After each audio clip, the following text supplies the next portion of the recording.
Good morning. It is 5:10 again, and if I'm being honest, um, was not. I was a little worried about waking up on time today. If I'm being honest, I had an iPhone update overnight, and you give your little permission or whatever, and that it's going to update overnight, and it always gets a little bit tricky with those alarms still going off on time with updates overnight. I was a little nervous that it was gonna cancel out my alarms, or they just weren't gonna go off, or whatever kind of worst case scenario you can think of when it comes to your alarm for training in the morning. But still went off at 4:30. So we're up bright and early and ready to train. So should be a good day today. Got some back squats and gonna do some kind of overhead work in the snatch position. Might do some power snatches as well. And then coaching some of the high schoolers again. So that's exciting. I don't know. I feel like there's a lot of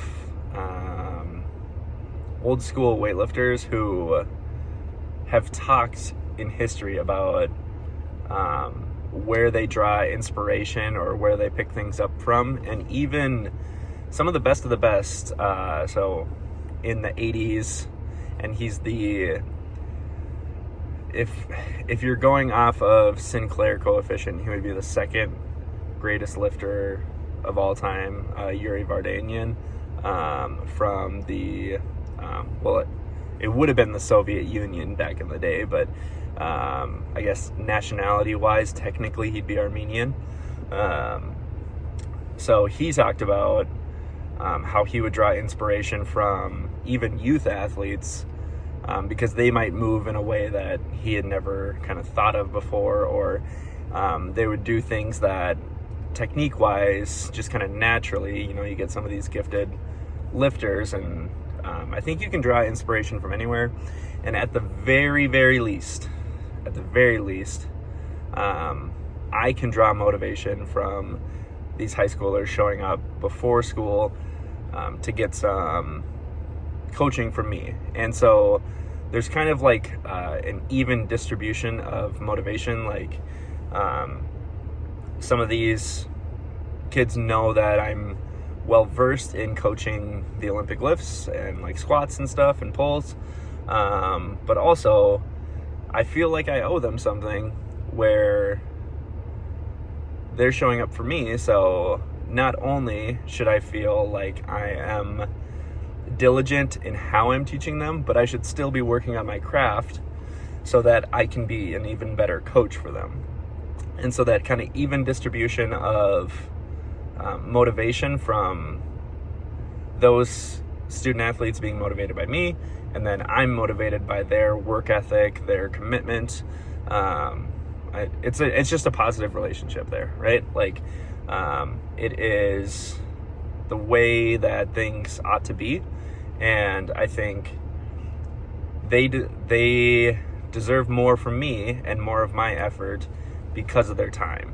And so I think a lot of times people might get a little bit pompous where they're like, oh, I'm the greatest, and they kind of get stuck in their ways, whereas I'm like, oh, I'm going to try some new stuff and see if I can use myself as kind of a test subject, and if that works positively or negatively, I can take that knowledge that I've gained and use it to be a better coach. And that's the kind of way that I think about it.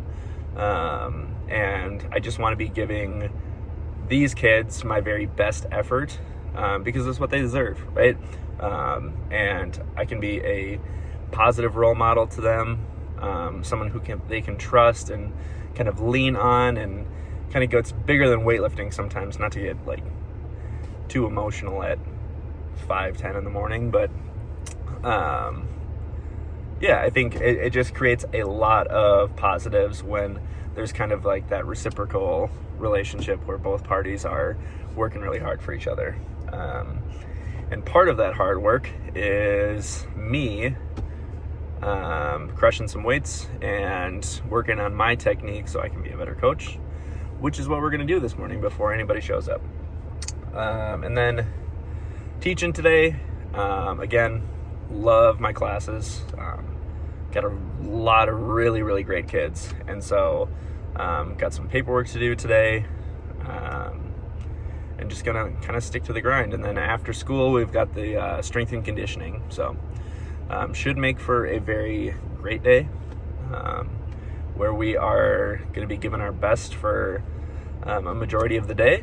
And then I get to go home and, spend a lot of quality time with my family. Got to bring the daughter to dance last night, and it's just so fun seeing her in a sport of dance where, I bring her and she's just so excited about it. And me and my wife asked her last night, like, hey, who do you want to bring you to dance? And she very excitedly said, Daddy. And so, I don't know, it's just fun to see her kind of get out on that dance floor and just really, really enjoy herself. And I mean, it's 3-year-old, 4-year-old dance, so she's only out there for a half hour, but she's, following directions, getting better at dance. And so it's fun to see what I think is my good work ethic getting transferred to her because she works so hard at dance because she loves it. So kind of an emotional chat this morning. Didn't really intend it for it to be that way, but just a lot of positivity. And so I guess that's a good way to start the training session. So we'll see you guys in the commentary bit. Have a great day. All right, so back again with another session here. So this was, you want to talk about time under tension. This complex will really do it for you. So essentially it's a power snatch plus 2 snatch push press plus 2 snatch balance plus 2 overhead squats. So pretty exhausting. I took a number of warm-ups, just nice and light at 95 pounds, just to make sure everything was kind of moving. And I really, truthfully and honestly, had no intention of hitting the number that I did today. But when I tell you these power snatches were feeling fantastic, that is not an understatement. So just kind of as I started building, I knew that was kind of starting to feel good. And so I think kind of that phrase of cooking while the fire is hot. I think that's the phrase. I have no idea, but regardless, I felt really good today. But today was the first day in a while that I really felt like I hit a point of kind of training to absolute failure, which, it could be considered a bad thing. Normally, I really don't like missing in training, and just not building that bad habit of misses. But it's been going really good lately, so I was just kind of maybe overextending a little bit, but I just want to train hard.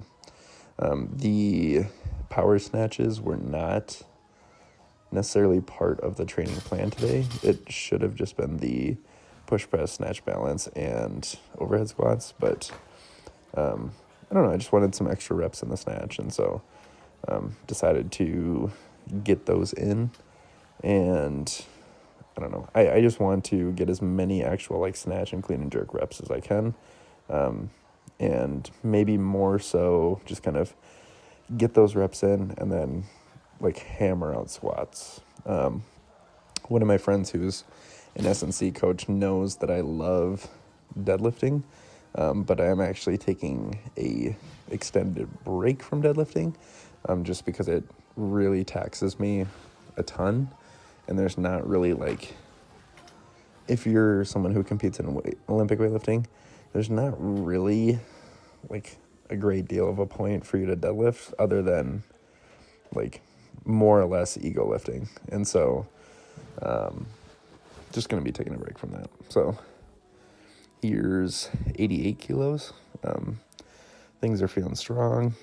And oh, I forgot to double back. So I'm going to be going heavy in squats a lot and really pushing the squat, but not the deadlift. 93, catching it super high. This is an absolute, I mean, as you can imagine, shoulder burner, especially in the snatch position. But I think it'll be good for me in the long term to get a ton of volume in with the shoulders in that snatch position. Ultimately to develop them in the strength that you need for a weightlifter. And I really subscribe to the idea that overhead squats are underrated. And then here is what I was not expecting to make, nor was I expecting to catch it that high, but the legs were just not necessarily like strength-wise, but like power and speed. I felt really fast today, so that was a good one. Kind of saved that snatch balance. And yeah, this was a very good set. This is almost like if you took the Tor complex or the Alexi Torakti complex and doubled it. So kind of up until this squat, after snatches, I was doing triples, and then I was going to try 445 for a triple. So I just hit one. It's kind of like a primer at 405. And then went for 445. First rep here, pretty fast. Second rep was, can't remember. Yeah, that was kind of a grind. And then third rep here, took a little bit extra time, tried to set the abs and just didn't have it in me. So instead of getting the triple, I got 2 reps successfully. And so rather than just doing one more, I decided to do a double again. So turning a 1x3 into a 2x2, so technically getting more volume, and just trying to push it that way. But yeah, another good day of training. So we will catch you guys in the next video.